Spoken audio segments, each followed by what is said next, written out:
Welcome back everybody to another episode of Banished with me, Vapor.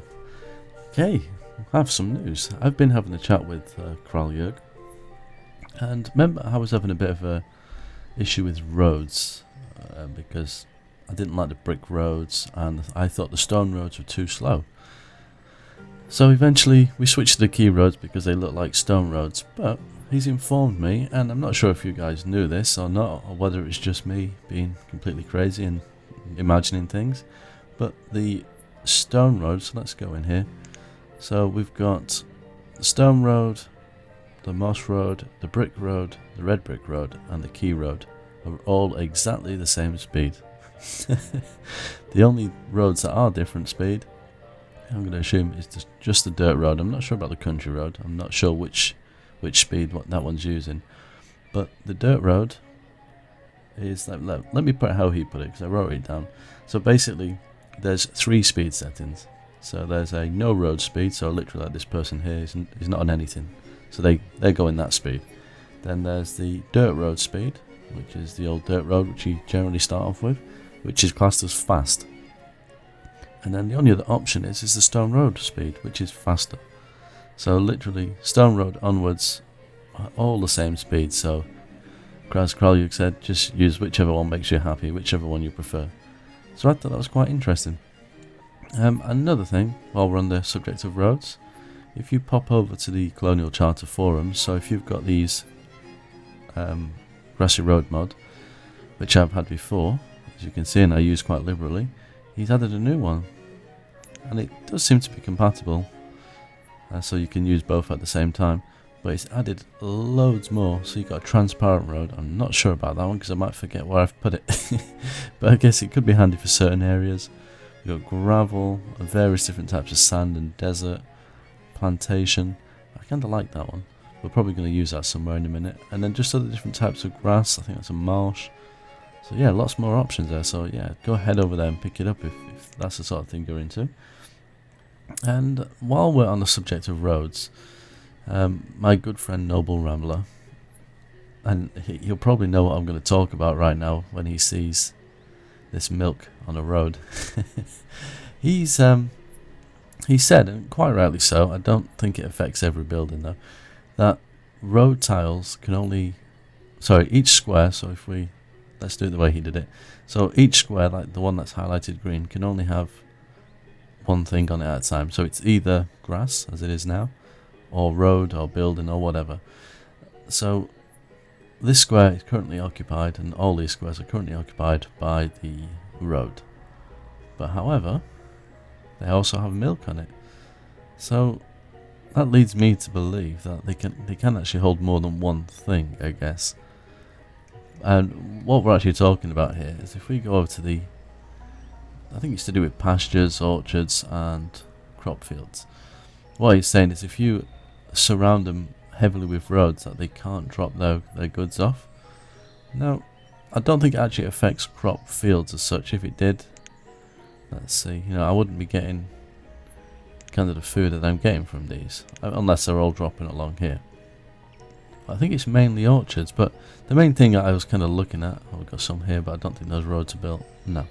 The main thing I think he's talking about is pastures and orchards, so I don't think it affects crop fields because, as you can see here, they drop the baskets like on the field itself, so I don't think that makes a difference. But it'd be interesting to see what's actually going on with these guys, because I mean there is a little bit of space here, so maybe they are producing food, but I'm wondering if I move these somewhere else with only a little bit of road and give them a little bit more space, would they actually produce more food? So that's something I'm going to check out. Let's have a quick look at our orchards. I don't know if I surrounded them completely. I did, but I guess they can probably drop it here because it's only one jump from the road to the path. And I've got pickup enabled, which is the farmers are doing it. So if I turn that off, I wonder what difference that will actually make. In fact, let's unpause the game because it looks like they're in the middle of doing it. Or have they finished? I think they've finished. But we'll come back and look at that. That brings me on to the next thing.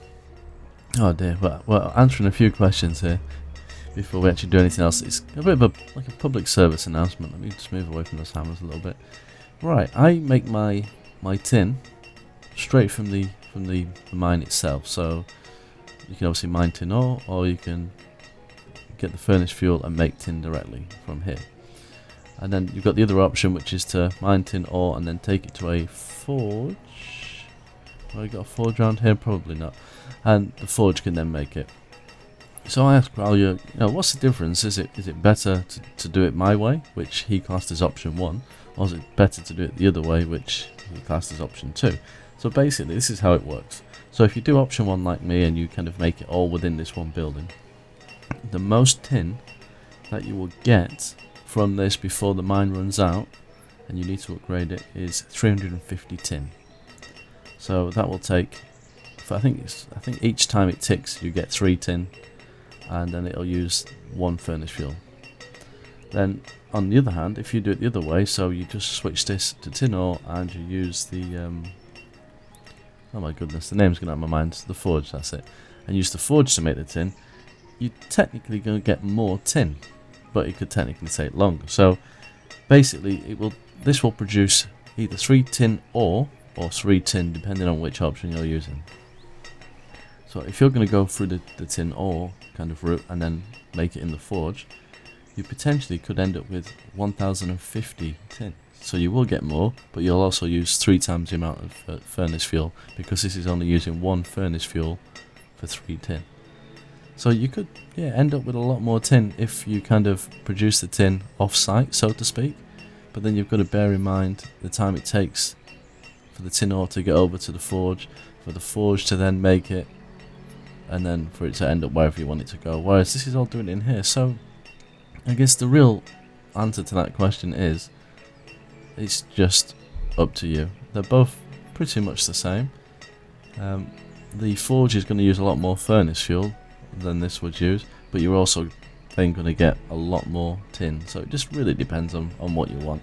But then it's all about efficiency as well. So if your town isn't very efficient, it's not going to work as well. So I'm going to stick with this because it's working for me, and I'm not really running out of tin that I'm aware of. Let's have a quick look at the town hall and see. Let's see how much tin we've got,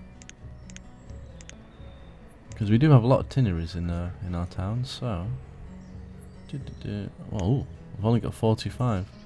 But then again, I've not got a lot of ore, but that's probably because they turn it straight into tin. So realistically, that's probably about right. So the question is, if I did it the other way, would this increase much? Is it slowing down my food production because I've not got a lot? That's a good question. Maybe I will have to test that out. Maybe I'll have to build another little site somewhere that has this, the forge, and the fuel refinery all within the same sort of area, with some houses around it so the workers don't have to travel very far, and see what happens. And we'll test that out. But at least it kind of answers the question. I mean, yeah, I asked, which is faster. That was the actual question I asked, and he said that all buildings build at the same speed.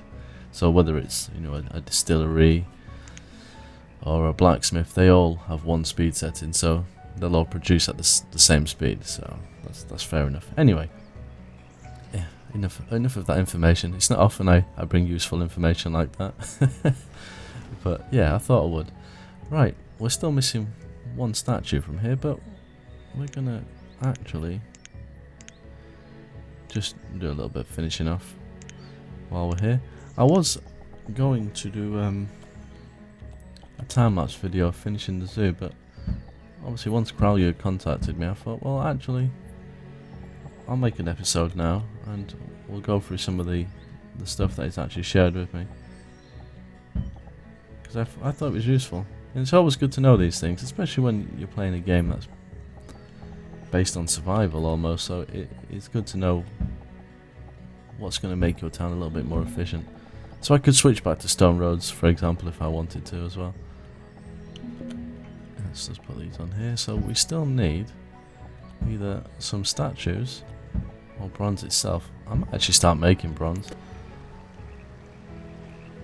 Oh, we got some bronze there, 12. I think we need 20 to make a statue, if memory serves me right. Excuse my croaky voice. I'm hoping it'll go away. I don't know what's wrong with it.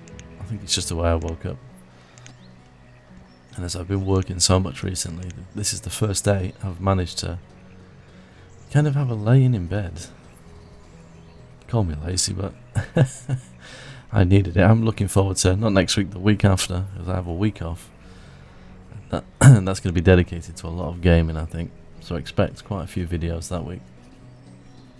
And for those of you that are watching City Skylines as well, I've not forgotten that. I'll probably be making an episode of that later on. But I'm going to see if we can switch the snow off, because I know you can change maps in some new feature they've added, so I'm not too sure if we can do that. Ooh, nomads. Oh, that's a lot of nomads. Are we going to be mad and accept the nomads? Bearing in mind the food production at the moment, that would be a pretty scary thing to do. Holy mother of gods, 101. Let me pause that while I ponder. That would be such a reckless and stupid thing to do, wouldn't it? 'Cause we're struggling with food production, but would bringing them in be a good idea? Because we haven't really got the homes either, I don't think. Let's have a quick look. So families 487, and you have not even got the homes. Eee. Do you know what? I'm feeling crazy. Maybe it's the lack of sleep I've been having, but I'm going to accept them. And a lot of you are probably thinking you're nuts because you're going to get diseases, you've not got the food, you haven't got the homes. But let's put oneself under a little bit of pressure. That's doing it. Oh god, if I push Z one more time to rotate something. Anyone would think I've been playing Planet Coaster a lot, which I haven't, ironically. I've seriously not had the time to dedicate to it. I wish I had. So right, let's get that built. Now the problem is I can't see where I placed that. I know it's there somewhere. Oh, come on now. It's the only problem. Because I need to space them out. Okay, so we've got 97 unhomed people. So what we will do, we'll take the easy method and we'll put a couple of town lodgings in, just temporarily. Just to kind of hold them. Because remember, I wanted to try and go for a high population again. As much as the computer can take anyway. Okay, we've got a bit of a mountain issue there, I think. Yep, I call it, say a mountain. Making a mountain out of a molehill. So that's, there we go. And houses. There we go. Right, let's do that. I'm not really building much else. Well, I say that, this says there's 43 things, but I guess we're moving some stuff as well. And we need to buy some more crops at some point. I don't want to overwhelm on beans. Let's do some broccoli. We're putting 3 people in these. 1, 2, 3, pick up off. Yeah, we do definitely need to invest in some different ones. It's going to get a little bit boring. Let's do some more beans. 1, 2, 3, pick up off. And we need also some more trade outposts. This is why I say I'm thinking of producing some bronze, because, well, bronze statues to be precise. Because they seem to be worth quite a bit.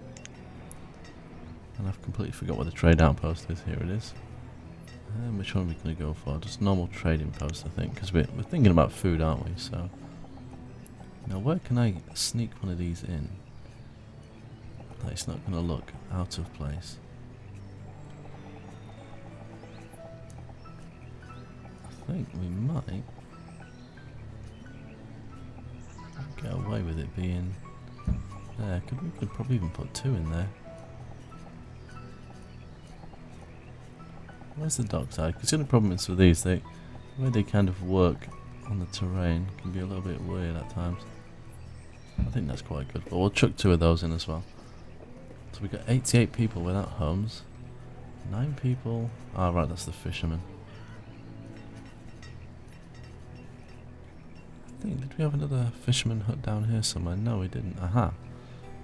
Okay, is that built already? I was going to say, that was really quick. So first thing we need to do, let's pause the game again.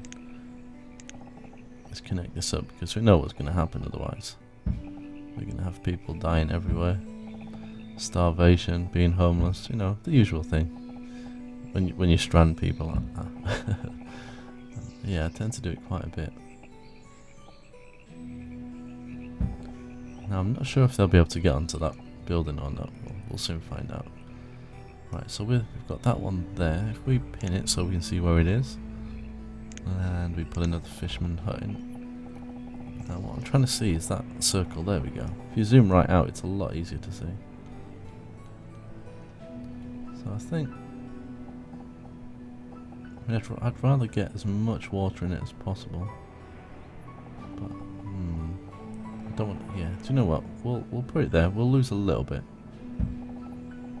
because I know then I can put one roughly here once that builds, and we could probably litter the side here, and then we've got the other one as well that collects the sea fish. I forget what it's called now because I've not built it for so long. We've got some here, I think now. Maybe not. Well, it is those, isn't it? They're the ones. Did they pick the food as well? Yeah. Well, they catch frogs. In fact, you know what? I should actually have them switched on doing that when I think about it, because they're not doing anything for us. So let's. And turtles as well.